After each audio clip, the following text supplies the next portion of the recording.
When do you get young? Right now. Oh, really? Fresh into it. Yeah, awesome. Ready to go? Big steps? Anything big plan or anything like that? Or just... Big plan. Yeah.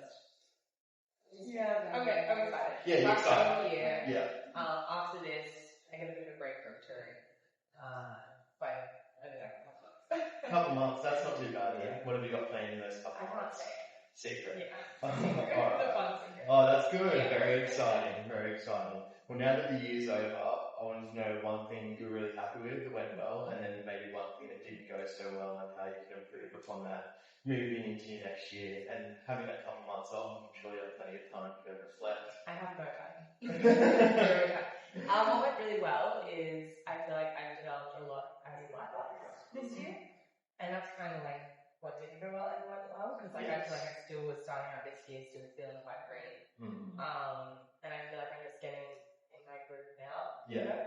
Same few years, feel confident up there. What needs work? Slowing down. I think I'm a type A personality, so I wake up, I'm like, where's my to-do list? And I did this whole 6-week brain treatment that really helped me slow down. Okay. But I had a real protocol, so I scared my brain to get at the end of this thing. Right. So like, I want to prove a point to myself. Yeah. So I'd schedule in probably like 2 hours of self-care, whether that's meditation, breath work, saunas, walks, grounding, swims. But then after 6 weeks, I'd let it drop off. Yeah. So when I need to work on, it's really trying to balance. Like that protocol and getting back into it. Yeah, maybe not as extreme as I was doing it. Yeah. But just making sure I slow down. Yeah, definitely. So, just like stopping staring at trees for a second, that's a bit of meditation like that. Yeah, it's just grounding yourself exactly, or looking at the clouds or anything like that really helps. Yeah, awesome. Something about being a musician, everyone obviously sees the positives, and like you were saying, you're always trying to improve on yourself. What's something behind the scenes that you struggle with that perhaps people don't see and people don't appreciate as much within your work, I guess, or your art? I'm a songwriter, like that's what I pride myself in. Mm-hmm. So touring has been the thing I've had to learn to do. Yeah. But it's not glamorous, there's not much sleep. It's like, oh, will I wake up with a voice this morning because I'm so tired? When you have like 2 hours sleep, your voice is kind of really croaky. Yeah. So that stresses me out a lot, the lack of sleep. I managed to stay pretty healthy on the road. Mm-hmm. But it's just really not as glamorous as it looks. But what I love is, like yesterday, I don't know, I had a bit of a month off from shows, and then yesterday's my first show, and today's my last. But right before you get on stage, you do get that buzz. And you're like, oh, I can do this. But honestly, until you step foot on the stage, you're kind of like, Just sort of dragging yourself along. Not really dragging, but just like encouraging yourself. Like, you can do it, you've got it. But I don't really drink too much coffee, probably like once a year. But I feel like when you go onto stage, it's like, oh, I've had coffee. Like, it's the natural. That's exactly it. Yeah, of course. With that being said about getting yourself onto stage, is there anything, any superstitions or any routines that you have to sort of amp yourself up and get yourself going, or just get yourself in the right headspace? It took me a while. My band was really encouraging me to, like, everyone does a little huddle. Oh, yeah. And I always found them kind of cringe. I'm idiot a little bit. So I didn't do it. I'd be like, but this year I have discovered the Angels. And I read a book about it called Angels in My Hair. About this woman in Ireland grew up seeing angels. Right. I'm one step away from believing in God. Okay. That's been a bit of a journey. It's been a journey, but I'm like all about the angels, so I feel friends with the angels, and I call upon them too. That's very cool. It's kind of like think of a God prayer, but it's just the angels. Yeah, spiritual journey. Yeah. It's all very interesting. Everyone has their own thing they believe in. So the boys kind of like, get dragged into that a little bit, but they just they don't really take the piss, but I'll be like, and help us like be safe up there, and they're like, and make everyone else fall over. I'm like, shut up. So they started the huddle and then you started the angel. Yeah, so it's sort of they full did it. circle. Yeah. Oh, awesome. And I'm more into it now. That's great. Yeah. So I want to talk about your song Hotel. That's a song that I was really into when I was actually in year 12. I connected to with some mental struggles and inner conflict that I had going on. And I know that's a song that's really close to your heart, and I just wanted to ask you a little bit about that and how that's allowed you to process your emotions through the way you created your art. It's so special to hear that, like, a lot of my bands from Hotel. Yeah. I wrote it for my sister, and it took me, I wrote it along about 100 times trying to get there, and I realized in hindsight that it was my way of processing what happened. And I love playing that song every single time I'm on stage because she taught me guitar. I don't think I've even talked about that. She taught me guitar. She sent me new music. She was like, oh, look at this bit. Like, she was at uni when I was still figuring out where I wanted to be. And she'd be like, I just went to that Corby, or I just sang to a stone, or snap it out the door. Yeah, exactly. Yeah. I think it's one of my playlists. Now, at the moment, that's awesome. So she was like the person that really got me into music. And being able to sing that song, if people say that resonated in reasons or that they found me through that song is like goosebumps. Yeah, that would mean the world to you, wouldn't it? Yeah. So you did say you didn't have any special plan for your BTB set, but obviously you've got this song Atmosphere with Fisher, and Fisher does happen to be playing today as well. Don't have to give anything too much away, but is there something cooking there? It would be very cool.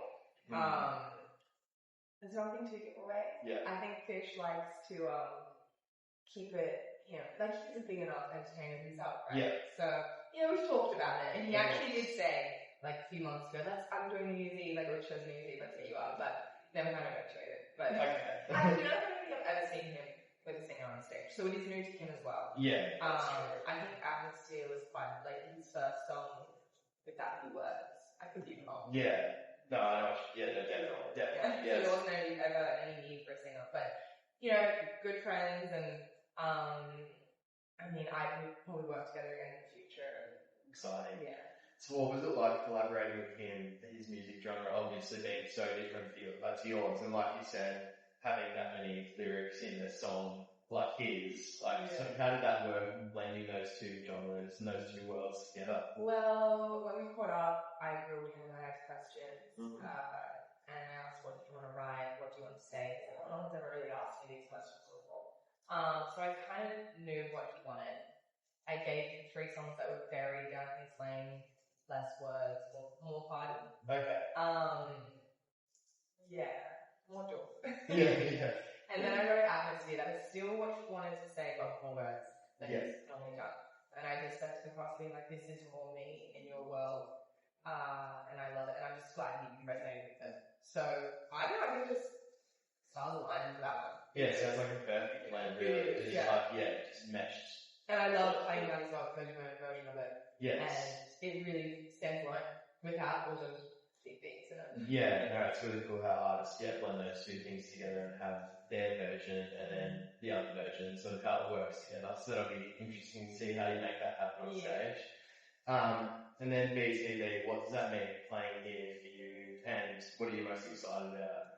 This is my first time here. Mm-hmm. So I feel very honored to be New Year's Eve on, I don't think we call it the main stage, but like Valley Stage.